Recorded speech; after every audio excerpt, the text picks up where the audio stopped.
Hello, and a warm welcome to all of our viewers and listeners today. I'm Mara Kronenfeld. I'm UNRWA USA's Executive Director. So happy you could tune in to Let's Talk UNRWA, which is our quarterly live speakers series. And it is an absolute honor today that we have the opportunity to speak with Craig Mokhiber, an esteemed international human rights lawyer and former UN human rights official. Our conversation today will focus on the recent ceasefire in Gaza, which comes after 15 months of unimaginable suffering. We'll also address the Israeli Knesset ban on UNRWA, which could take effect in terms of implementation as early as next week. This ban threatens to end 75 years of critical UNRWA food, health, shelter, education, and protection services for Palestine refugees in two of the agency's 5 field sites, the Gaza Strip and the West Bank, including East Jerusalem. We'll be answering your questions live, so feel free to comment and share this link with others who might want to tune in. And before we go forward with questions, I want to tell you a little bit about today's guest, Craig. Craig served for more than 3 decades at the United Nations, with postings in Switzerland, Palestine, Afghanistan, and the UN headquarters in New York, undertaking dozens of human rights missions to countries across Africa, Asia, the Middle East, Eastern Europe, and Latin America. In October of 2023, he left the United Nations, penning a widely read letter criticizing the UN's human rights failures in the Middle East and warning of an unfolding genocide in Gaza, and calling finally for a new approach to Palestine and Israel based on international law, on human rights, and on equality. Thank you so much for being our guest today, Craig. It is truly an honor to have you with us. Well, it's so nice to be with you, Mara, and it's so great to have an opportunity to talk about UNRWA, which has been such really an inspiration to people working on human rights questions and humanitarian questions all around the world, particularly over the course of the last 14 or 15 months. So thanks for inviting me. Our pleasure. So we want to start by, if you don't mind, telling us what ultimately led you to resign from the United Nations, and particularly your position at the UN High Commissioner for Human Rights, and how this decision has, if it's affected you personally or professionally, and if so, how?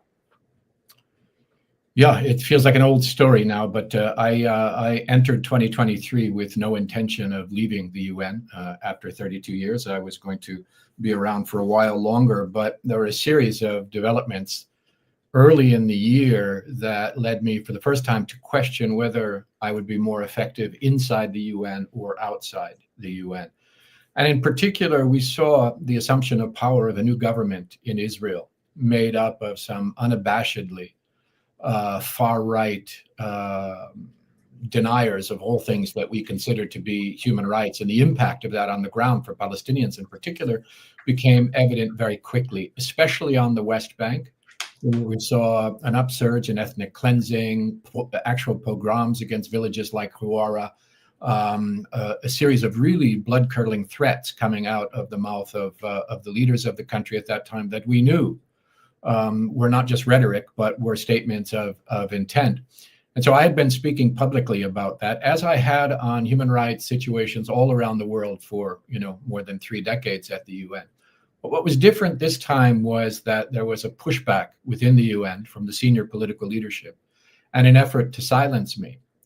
And I saw that, first of all, as something that I could not tolerate in the medium term, but also as an indication of a trend that I had seen among the political leadership in the UN over a period of many years, where violations of the human rights of the Palestinian people were increasingly being treated not with the same strength as violations of human rights committed elsewhere in the world. And I saw that as a product of a kind of trepidatious approach that had been developed because of the fear that had been instilled in a lot of the senior political leadership by pressure from powerful Western states like the US and the UK and Germany, but also by Israel proxy groups that would attack UN personnel and smear and slander them, something that UNRWA knows very well.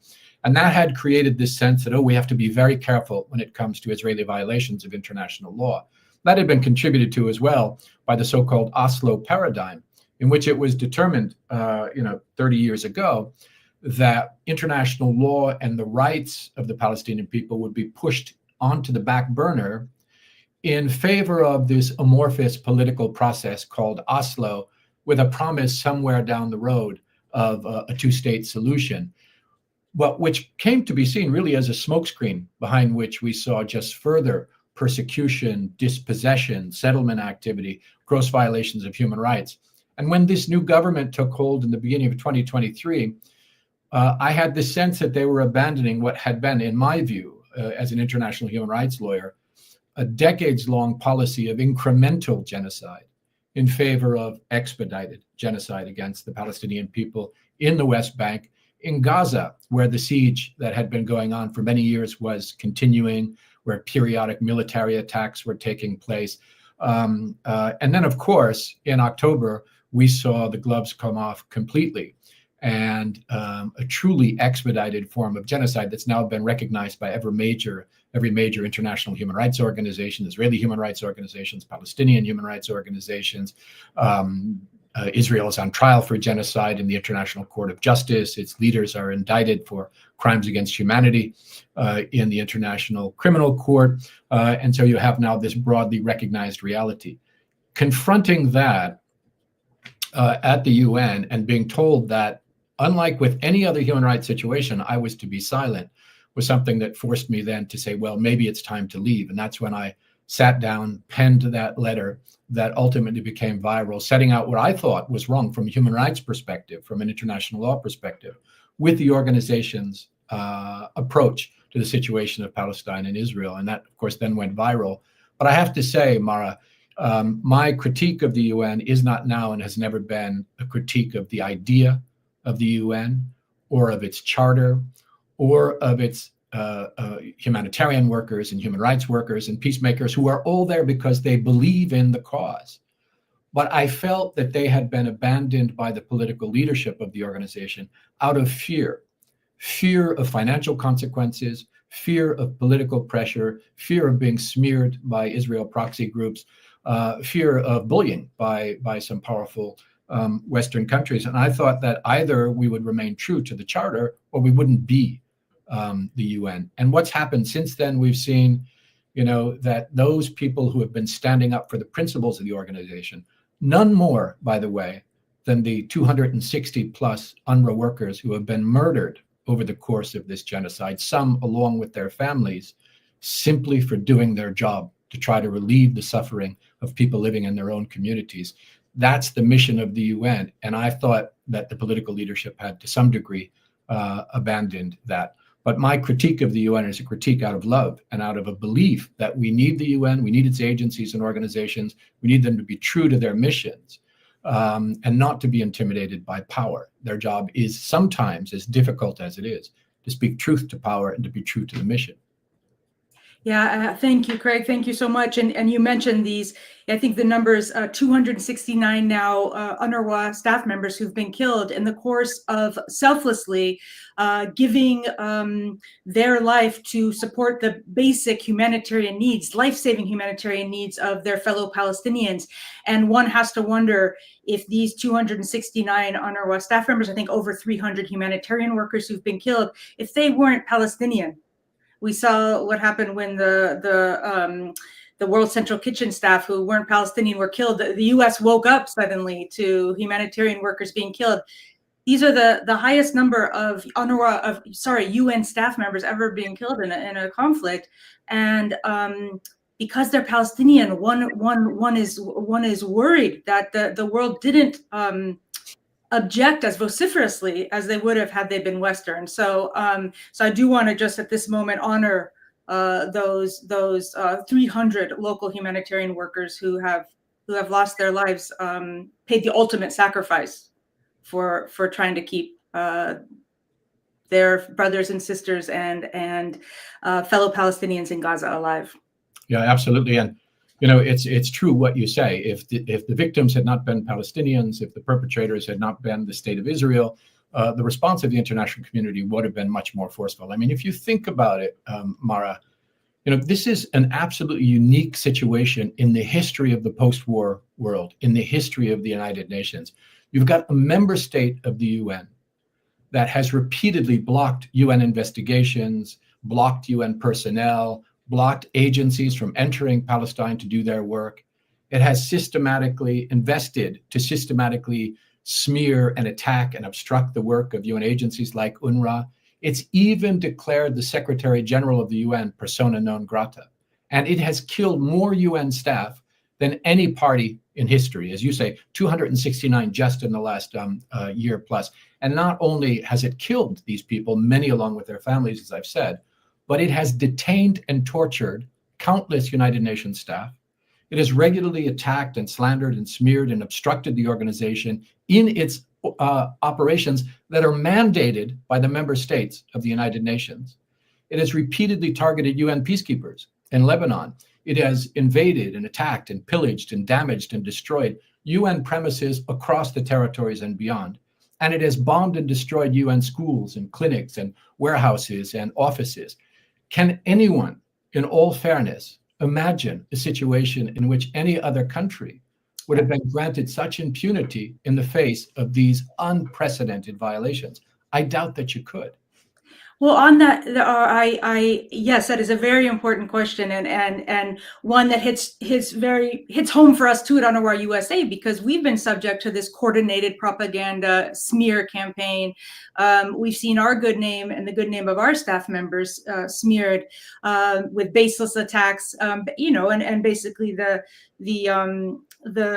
MO is to claim anybody who objects to these actions, these unilateral actions of Israel, as terrorists. So we have certainly seen that ourselves. But I wanted to get at this differential treatment of Israel. And I think particularly because of your background doing human rights work in so many settings. So we know that you've led human rights missions to countries, as we mentioned in the introduction, across Africa, Asia, the Middle East, Eastern Europe, Latin America. How would you say human rights violations you've witnessed in the occupied Palestinian territory compares to such violations in other regions? And then to get at what you said above, how has the reaction of the United Nations, can you think of some examples where the UN has responded, as you said, very differently in different settings? Well, let me sort of set out the most obvious historical comparison that many people make these days. Israel has a government that operates under a system that the International Court of Justice has identified as an apartheid system. It is a system which is built on an idea of settler colonialism that creates different rights based upon people's ethnic and religious background. The other obvious case of that is South Africa, which operated under apartheid until the early 1990s. Now, if you look at the way the organization has dealt with the two of them, 1948, I often point out, was the year that the Universal Declaration was adopted by the UN, declaring a new order, and these are the rules that all countries have to obey in the treatment of people. It was the year that the Genocide Convention was adopted by the UN, outlawing acts that we now see being perpetrated against the Palestinian people. It was also the year that apartheid was established in South Africa, and it was the year of the Nakba in Palestine, the first genocidal ethnic cleansing of Palestine to create the state of Israel. If you follow the trajectory of the organization on South Africa and on Palestine, you will see that they relatively mirrored each other for the first several decades of the organization. So the organization made a lot of mistakes through the years, but basically the focus was on human rights and self-determination of people who had been colonized, whether they were South Africans or Palestinians, on opposing apartheid and on liberating the peoples of those countries. That was maintained for South Africa until apartheid fell. In Palestine, on the other hand, 30 years ago or so, with the advent of the Oslo process, as I said earlier on, international law, international human rights was abandoned as the paradigm by the political offices, not by the human rights mechanisms, by the way, or the humanitarians who continue to ring the alarm, human rights offices that continue to ring the alarm and to behave in very principled ways, the independent special rapporteurs and so on, but by the political leadership of the organization who said, look, this is now a political question, and we are not going to anymore insist upon the rights of the Palestinian people or accountability for perpetrators inside Israel. That shift has led to the phenomenon of impunity for the state of Israel, which is unparalleled in the history of the organization. No state has been rendered more untouchable, not just by the smears and slanders that if you criticize war crimes, crimes against humanity, ethnic cleansing, genocide, apartheid, you are either an anti-Semite or a supporter of terrorism, which is absurd, obviously, but also by real pressure from powerful Western states that are also the key donors of the organization, which causes the leadership in the organization to defer on matters of principle where they would not otherwise defer. Because if the message is, when it comes time for the budget committee, you're going to feel our discontent with your criticism of Israel, unfortunately, that sometimes has more effect than it should in a principled organization.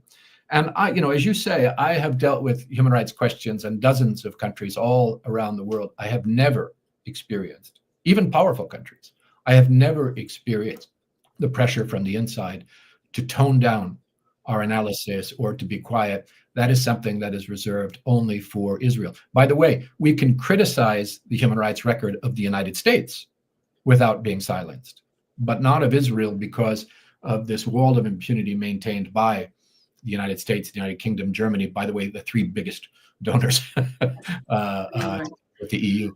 So, so that's what makes it different. Yeah, and I've been talking to various groups of supporters of UNRWA USA. Last week, we had about 10 calls with regional calls with supporters across the US. And by the way, Craig, one of the things that gives me hope in this extremely horrific environment, yes, the ceasefire, God willing, we hope it is not temporary, but also that our donor base, which is the vast majority of our Americans, mostly from the United States, there's some Canadians who supported us as well. It grew from about 7,000 people around October of 2023. We added 139,000 donors in the last 15 months. And why? That's because the American people said, this is wrong. When our government stepped down from its moral duty to support UNRWA's critical humanitarian assistance, the American people said, we step up. And they collectively, compassionate Americans, by the way, like of every walk of life, of every ethnicity, I can't tell you how many Jewish people donated on Passover. They stepped up and donated, basically were enabled UNRWA USA to send $56 million to Gaza during the to support the humanitarian aid for the Gaza emergency, and UNRWA USA became essentially the third largest donor in the world to the Gaza emergency, overstepping most of the countries of the world. And that is something that gives me hope again when governments and maybe multilateral agencies are not doing what they should be. The American people know it's right, and that is a good feeling. And one of as I've spoken to different groups about our work, and there's a couple of comments that come out, and one of the things that I realized is not only, as you said, our government and the UN are soft pedaling their criticisms when they come to Israel, obviously our media as well. And so what's fascinating to me is I read Haaretz almost daily, and Haaretz is saying things clearly, criticisms clearly of their own government that can't be said here for some reason. So it's just remarkable, like you said, that the UN will criticize the US within, the United States and won't be able to criticize Israel when its own newspaper is. So there's just clearly some lack of rationality where we are. But one question then, back to what you said, I understand there's not the political will to address the genocide, as experts are calling it. And I understand that political will has a lot to do with money and the number one the number one donors to the United Nations. But if the political will was there, let's say, what mechanisms are there within the UN system to hold member states accountable for human rights violations, for genocide? Have these been applied in Israel's case? And side by side that, Israel has unilaterally and outrageously said that UNRWA cannot operate in territories it occupies. In the occupied Palestinian territory, Gaza, the West Bank, including East Jerusalem. Many of our supporters have asked, how can one country do this, one member state do this unilaterally? And why isn't the UN doing anything about this? So big questions for you to answer, but I think you might have the most knowledge on this of all those we've interviewed. Yeah, I mean, first, let me say to your earlier comments that it's true that what has been revealed over the course of the last 14 months plus during the upsurge in genocide is the remarkable disconnect between the peoples of the United Nations, including people in the United States, on the one hand, and the positions of governments and government-adjacent media corporations on the other hand, because and that's a part of the good news, is that information is no longer absolutely controlled by governments or by media corporations. There's just too much between social media with all of its restrictions and censorship and the means for us to communicate directly with each other. The old lies are not holding up anymore. And when people see that, there is just a sort of innate sense of the importance of justice, of the importance of humanity. And those who are on the side of humanity, like UNRWA, smear and slander them as you will. People say, wait a minute, they're the ones who are providing education and food and medicine to a people suffering genocide. And if you ask me to take sides between the perpetrator or those who are helping the victims, I'm going with the agency that's helping the victims. People have common sense.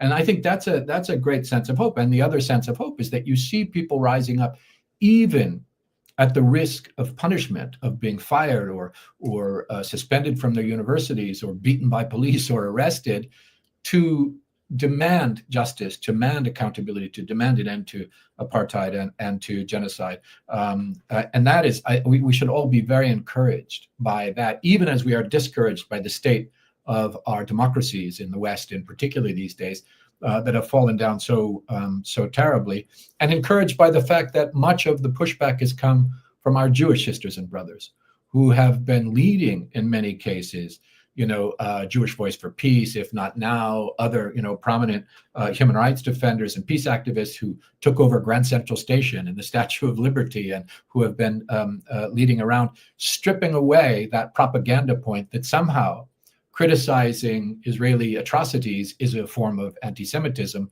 because so many of our voices are Jewish voices that are equally outraged by these activities. And what could be more anti-Semitic than trying to associate the Jewish people with a state and a government that perpetrates mass atrocities against a defenseless civilian population? That is the definition of anti-Semitism, as far as I'm concerned.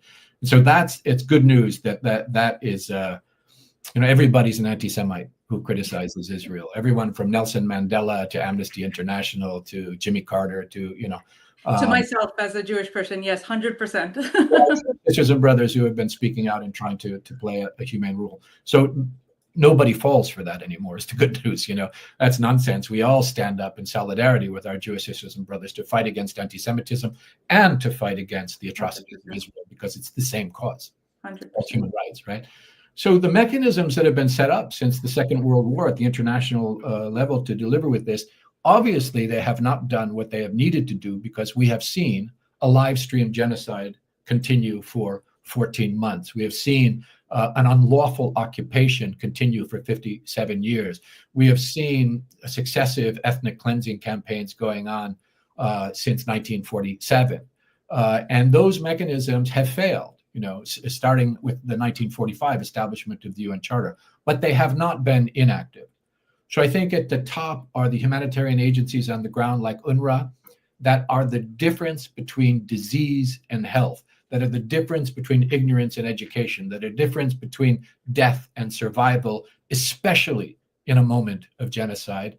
They have been delivering under conditions that are unimaginable to anybody outside of Gaza and outside of the West Bank. That is a part of the UN arm that is doing its job together with other agencies that do that.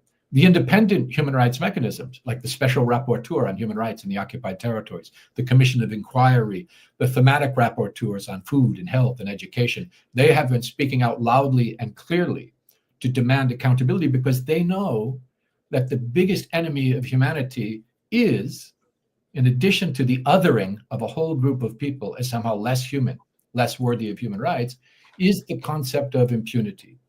That if the perpetrators are not held accountable for these crimes, it encourages more and more and worse crimes. And that's what we've seen happening here.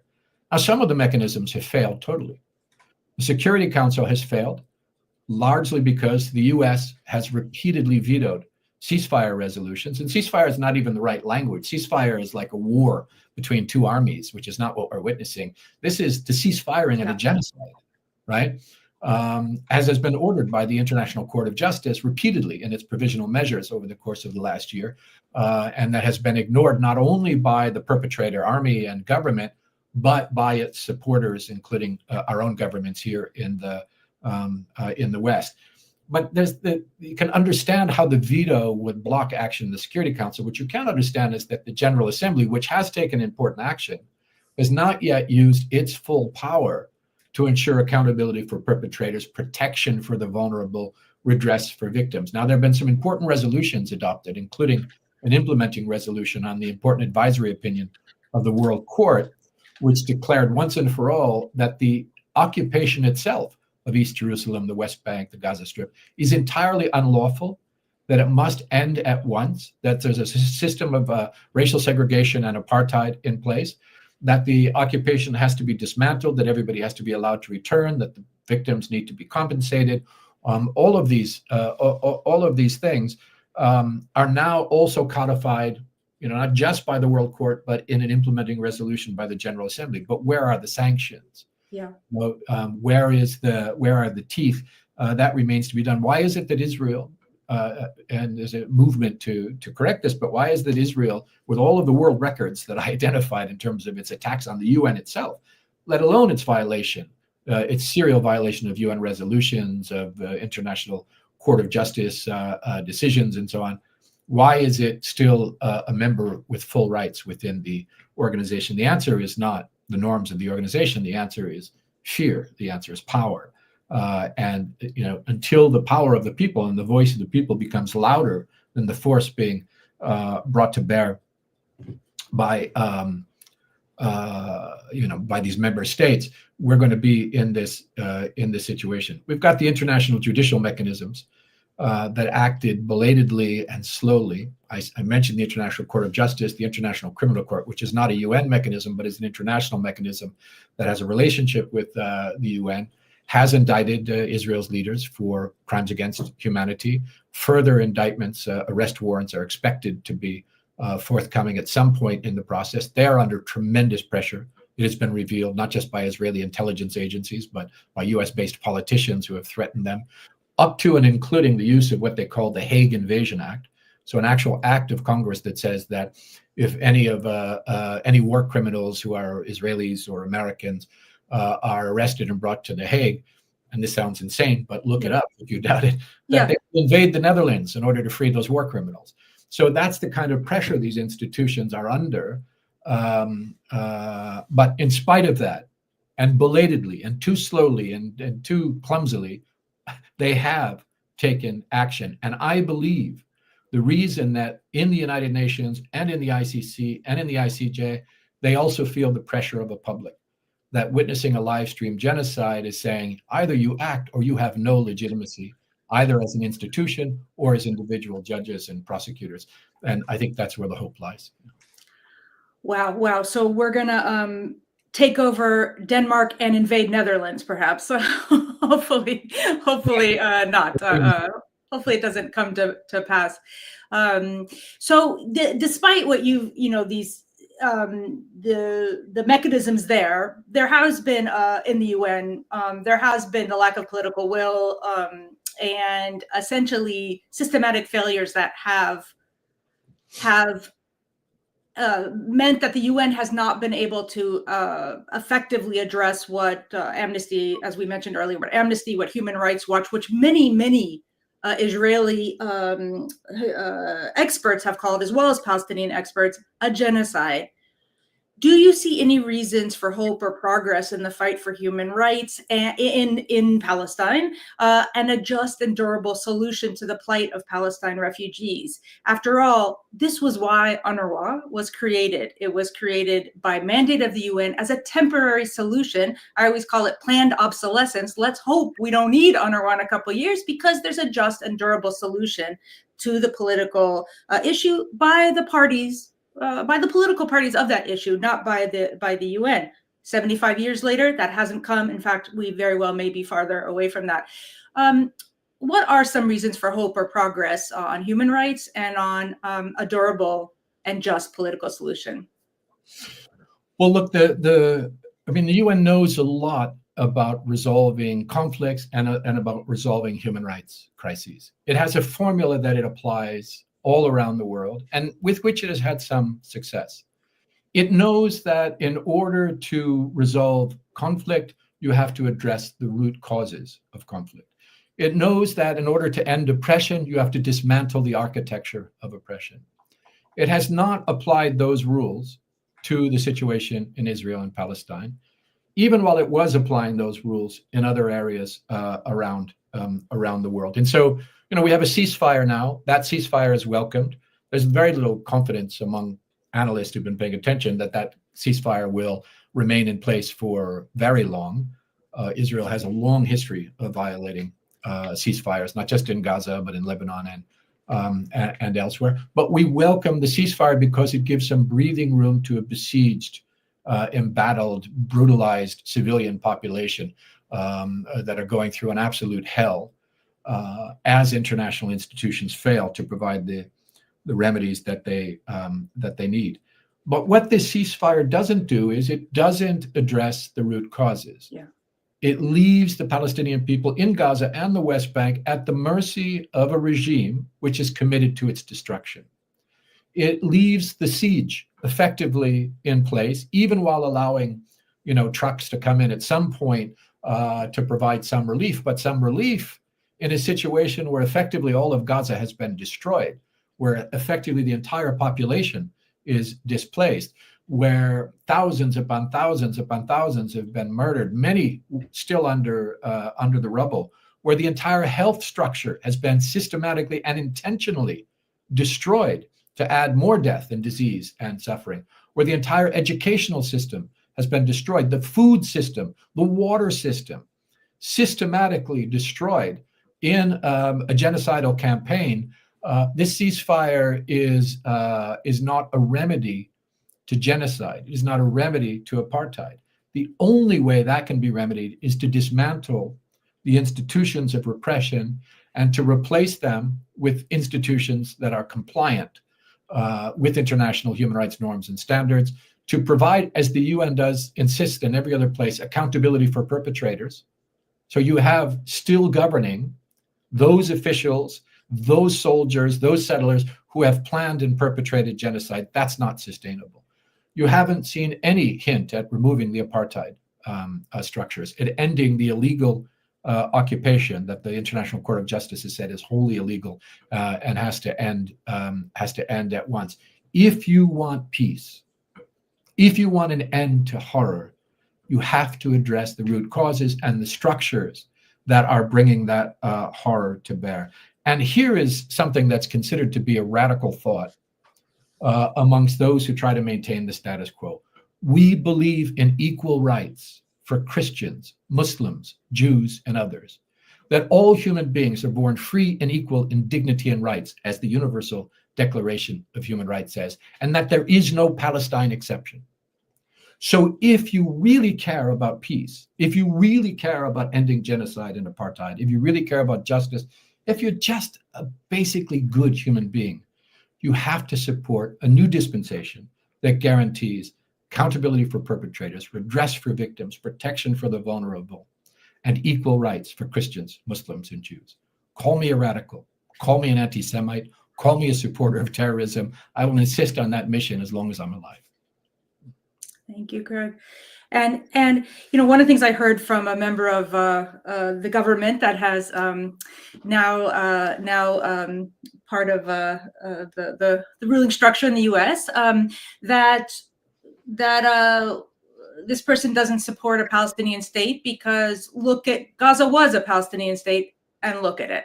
Can you tell us and our listeners, even before what experts we've named many who have called this a genocide, what was Gaza like before October 7th? What was the 16-17-year blockade? What did it look like? And was Gaza a sovereign Palestinian state? No, it wasn't. And by the way, it's a fraction of the territory recognized as a part of Palestine. But, it's a really good question, Mara, because now you have some people who want to make their own lives easy without relieving the suffering of the Palestinian people, saying now we have to start planning for the day after.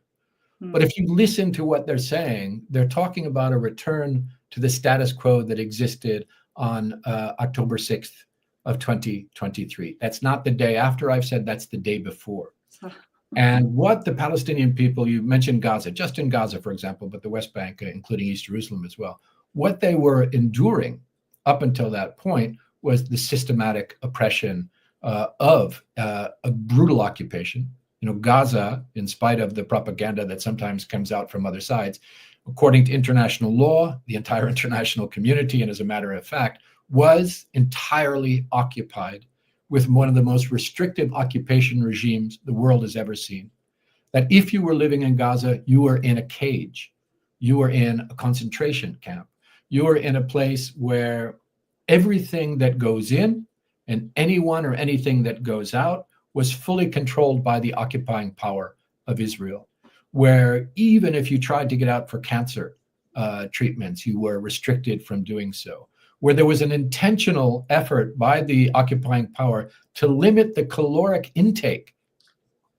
They called it putting the Palestinians on a diet of people there so they wouldn't starve in the streets, but they would continue to suffer so that their control would be something they were conscious of all the time, where the things that were necessary for a dignified life were not allowed to come in, where the Palestinians had to beg for everything from medicine to adequate food to building materials to rebuild the structures that have been repeatedly, year after year, bombed into the ground by Israel in its periodic attacks that it calls euphemistically mowing the lawn. That lawn are human beings, those blades of grass. That the airspace, that the sea, that all of the borders around Gaza were closed and controlled, where a fisherman who went out, even to do small fishing, could be shot out of the water by the Israeli Navy for daring to do so. Or even if they found a tunnel that was being used to smuggle in goods, they would bomb it or seal it as well. So under Gaza, above Gaza, in the Sea of Gaza, in the borders of Gaza, the electromagnetic space, the communication space, all of that was ruthlessly controlled by the occupying power, Israel, in one of the most forceful occupations that the world has ever witnessed. Hope was difficult in Gaza. If you had dreams about getting out and doing something else and then being able to come back home, families were separated in Gaza. People who were forced out or who left for some reason were not allowed to come back to their families. And anyone who's been to Gaza, I lived there for a couple of years myself in the 1990s. I remember going to the fence and seeing the families, at the Rafah border, husbands and wives with their children shouting across the fence because they couldn't see each other in person. The cruelty of the enterprise was enormous. And the economy systematically destroyed by the occupying power to the point where just to survive, before October of last year, Palestinians were surviving on 500 trucks a day of aid. How did they survive in spite of all of this, year after year, decade after decade? They survived because of the efforts of organizations like UNRWA. In spite of all of this, the amazing thing about the Palestinian people of Gaza is that they are educated, they are sophisticated, they have one of the highest literacy rates in the world. Thank you, UNRWA. They managed to get food and medical care. Thank you, UNRWA. There was employment because UNRWA was also probably the largest employer in Gaza. And I should say, UNRWA has viewed in the UN and in the international community as a model international organization, because it's not built on these expensive and frankly neo-colonial models that many international agencies are built on. I don't know what it is, 95+% Yes. of the people who work in UNRWA are Palestinians. Yes. They're nurses and they're doctors and they're drivers and they're janitors and they're engineers and they're teachers, and they are, serving their own communities, which is an economically efficient way to run an agency, that you're not flying in all of these expensive internationals, but it's also rooted in the community. Yes. And it's a model for all other international organizations that have studied it to see what they can learn from that basis. So thank God for UNRWA. And I'll just say this last thing on this. The reason UNRWA is attacked by the occupying power is because Israel has an ethno-nationalist plan for all of the occupied territories, as well as for Israel. And that depends upon making life as miserable or unsustainable or as unfeasible as possible for the people living in Gaza. And Israel knows that what stands between them and the success in this genocidal ideology is UNRWA, because no other agency, as the Secretary General and everyone else has repeated over and over again, no other agency can do what UNRWA can do. Where are they going to get the thousands of Palestinian teachers and doctors and so on, or the resources or the infrastructure in order to do that? So UNRWA cannot be replaced. Yeah. Israel has no authority.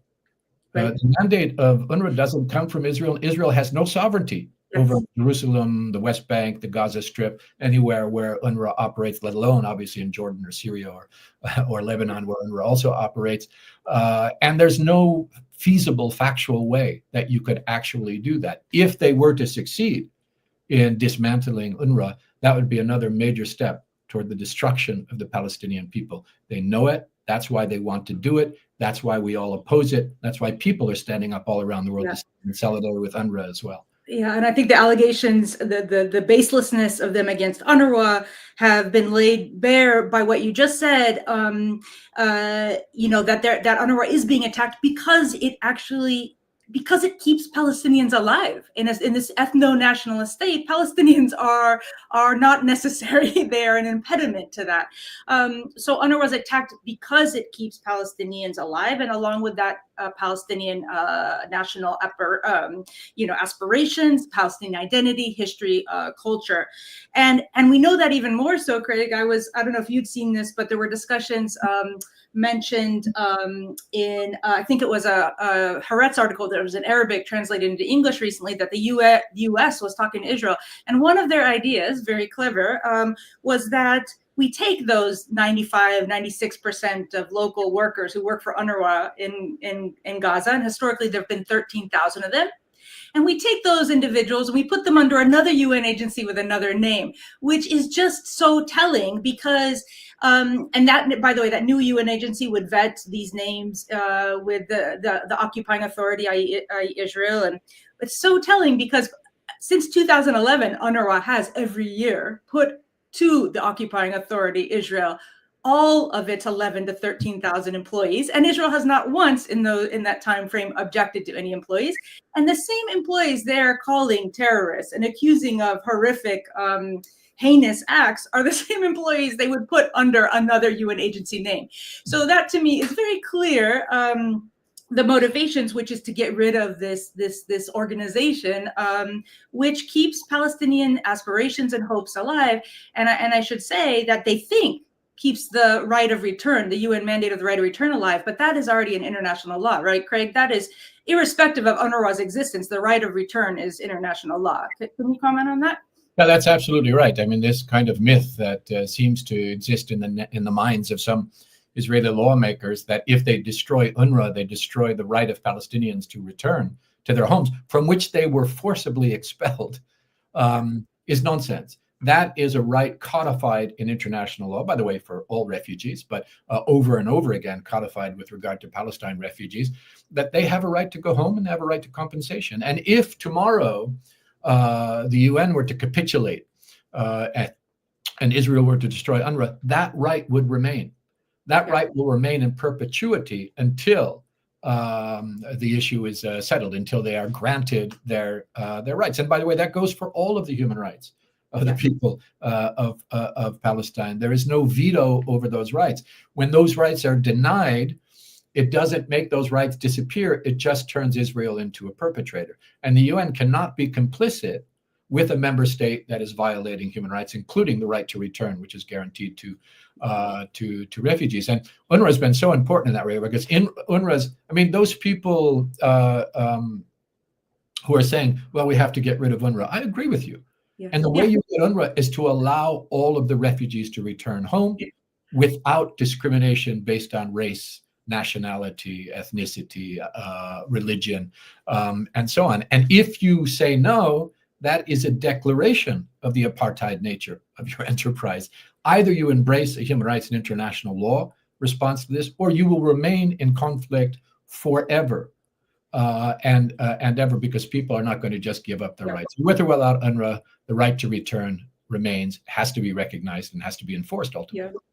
Yeah, and we've been saying the same thing. We hope that UNRWA is over, but it's over with a just and durable political solution, as it's always meant to be. And just a moment, I saw a couple of questions. I do want to tell everybody who is worried specifically about trucks getting in since the ceasefire, and I will tell everyone that 600 trucks, OCHA, the UN said that 600 trucks came into Gaza yesterday, which is what should have been coming, as Craig said, every day into Gaza. But that is probably there are 8, 9, 60 at most trucks that were coming in the last couple of days before the 19th. So that is indeed a huge uptick. And also what's fascinating is Israel has said it has not stopped the aid. Yet as soon as the ceasefire happens and Israel is not shooting on those delivering the aid, 600 trucks are able to get in. So there's a little bit of hard for us to understand on the outside how the aid wasn't being stopped up. And then, folks have questions I've seen about how UNRWA can continue to exist. As you said, Israel does not have the right to unilaterally and outrageously dismantle UNRWA. But one of the challenges on the day-to-day that I've been telling our community of supporters about is that UNRWA has to go through a process of deconfliction in order to get aid missions from the south to the north, even into Gaza these days. And sometimes Israel denies those. More and more throughout the course of the genocide, Israel would deny those. Even the ones they accepted, then humanitarian convoys, included UNRWA convoys, were often fired on. So we had a situation of essentially de facto targeting of humanitarian staff. What this law, at least this is my understanding, Craig, and I'm curious for your thoughts, what this law would make, under Israeli law, a de jure, a legal basis for which Israel can actively, under its own laws, target UNRWA staff. And so I think my understanding of the challenges for UNRWA is that they're already facing incredible lack of safety and security doing their jobs, but this would put them in that much more in harm's way, because there would not be any single shooter or somebody pressing a button to send a missile that would take any moment to think about, should I kill a humanitarian or not, if they're getting in the way of our national plans. So what are your thoughts about that, Craig? Yeah, the UN logo, which is supposed to be a protective logo for those of us working all around the world under the UN flag, in Israel is a target. And we have seen that not just over the course of the last 14 months, but actually for many, many years, but just, really enhanced these direct attacks on UN convoys, on UN personnel, on UN installations, as I said earlier, UN warehouses, you name it. Those are targets because they stand between the objectives of the Israeli establishment in the destruction of Gaza and its people. And this is an effort. It's interesting. When I joined the UN, one of the first things I worked on was apartheid in South Africa, all those many years ago. And the thing that struck me immediately when I started working there is how legalized apartheid was in South Africa. They would, use their parliament to pass laws through a process that, it's not rule of law, it's rule by law. We know that repressive regimes from the Nazis in Germany until now have used the law to try to codify things that were, assaults on basic decency, that were assaults on the conscience of humankind, but they were codified in law. So human rights violations codified in law. This represents another gross violation of human rights codified in law. Interestingly, it's a piece of evidence when it comes to issues of intent and perpetration of these kinds of crimes. The International Court of Justice has ordered Israel not to do anything that interferes with humanitarian aid in this way, has found, very clearly in its provisional measures that it was doing so. And then just to add salt to the wounds, Israel goes and passes a law. It says, not only are we doing it, but we're declaring it law. Well, that law has no effect at the international level. Yeah. That is a breach of multiple layers of international law. First of all, because they have no sovereignty to direct these kinds of activities in East Jerusalem, the West Bank, the Gaza Strip. So that's a breach as well. Secondly, because they impact negatively on the occupied population, which is another breach of obligations. And that's even before you look at how that law will be used, as Israel has done for many months now, to directly target UN personnel and UN installations and vehicles and so on. So this is where the obligation of other member states of the UN comes into play. This is where, because they have obligations vis-a-vis Israel, international humanitarian law doesn't just impose an obligation of respect on countries like the US and Germany and the UK.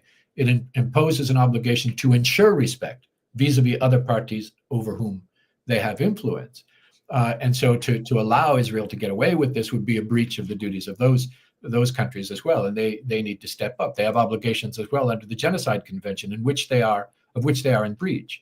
They have obligations under the provisional measures of the International Court of Justice, of which they are in breach. And so, we need to make sure that the alarm goes out far and wide, that this is unlawful, that it can't be sustained. And there's a great worry as well about what this means in the broader context of direct and open calls by Israeli parliamentarians and others, in the Knesset and in the government, to just try to declare Israeli sovereignty over more and more Palestinian territory in East Jerusalem, including East Jerusalem, where UNRWA has its compound that's been there for decades and decades and decades. The seizure of that compound is a seizure of territory over which Israel has no sovereignty. Yep. For example, not to mention how that will interfere with the operations of UNRWA because the headquarters there and so on. So you can codify it in law, as they did in apartheid South Africa and authoritarian regimes in Nazi Germany. That doesn't make it law. That makes it just a codification of your unlawful intent and your unlawful actions for which they need to be held accountable. Wonderful. Thank you so much. I probably have 1,000 more questions I could have asked and continue this conversation. I think maybe I'll just want to leave with one last question, and then a couple words in closing. But for those of us who are seeking and who want to see all the 140,000 supporters that might see this video, and others outside of our group who really are interested in human rights and wanting to see international human rights applied evenly, and are interested in justice and equal rights for everybody, Christians, Muslims, and Jews, and all other religious and ethnic backgrounds in this world. What are your recommendations for how we, and given there's a new administration in the White House, what are your recommendations for, particularly for Americans, how we can continue to fight for respect for international human rights laws and human rights generally, and for justice at this critical juncture? Speak up loudly and everywhere, particularly at a moment in history when there's an effort to silence us all, particularly when we see the distortions in corporate media in the United States and elsewhere in the West, particularly when we see the restrictions in social media and efforts to silence us, particularly when we see the TikTok ban, which goes back and forth, but the intention of which was to silence us in speaking out about this, particularly when they are oppressing dissent in universities and in the capitals and cities around the country and around the world. Speak up loudly, because it makes a difference.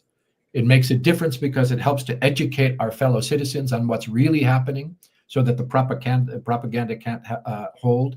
It accesses that well of decency that exists in most people who don't want to see this continue. It makes more difficult for those who have been corrupted in the U.S. Congress, the U.S. government, the media, and elsewhere to get away with their corruption in these regards. And it impacts even on international institutions. As I said earlier, there's a lot of pressure on the International Criminal Court. There's a lot of pressure on the International Court of Justice. There's a lot of pressure on the UN not to do the right thing.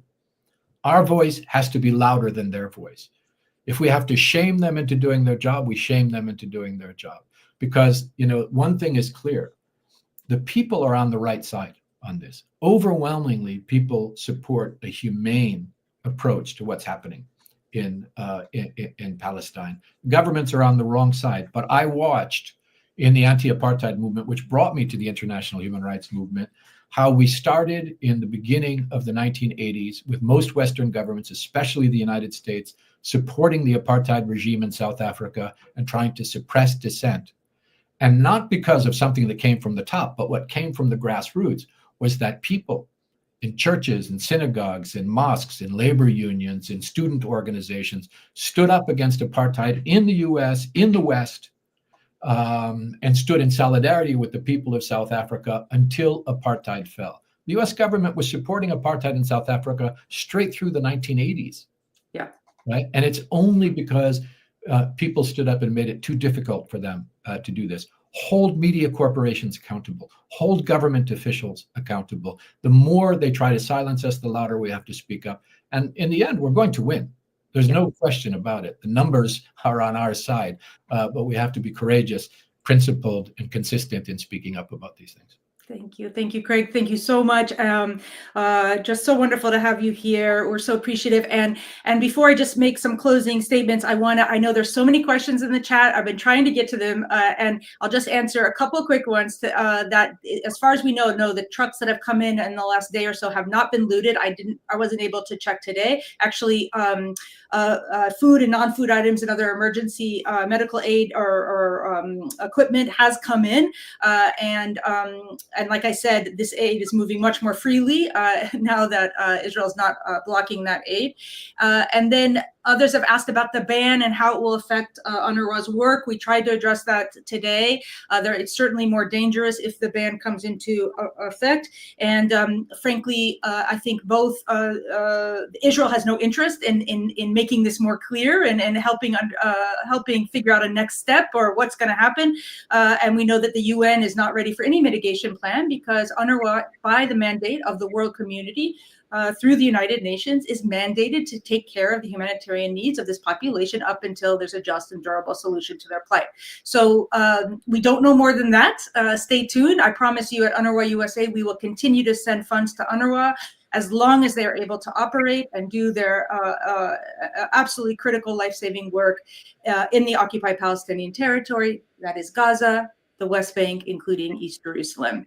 Craig, again, thank you so much for taking the time today to tell our viewers about your work and insights into Gaza and the ceasefire and this proposed UNRWA ban.